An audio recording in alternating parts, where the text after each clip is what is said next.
شرک سے ہم سب کو بچنا چاہیے۔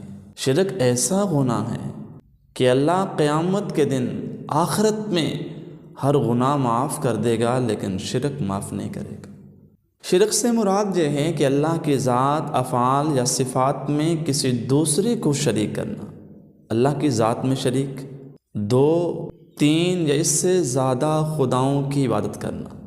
جیسے عیسائی 3 خداؤں کو ماننے کی وجہ سے مشرک ہیں، آتش پرست 2 خداؤں کو ماننے کی وجہ سے مشرک ہیں، اور بت پرست بہت سے خداؤں کو ماننے کی وجہ سے مشرک ہیں۔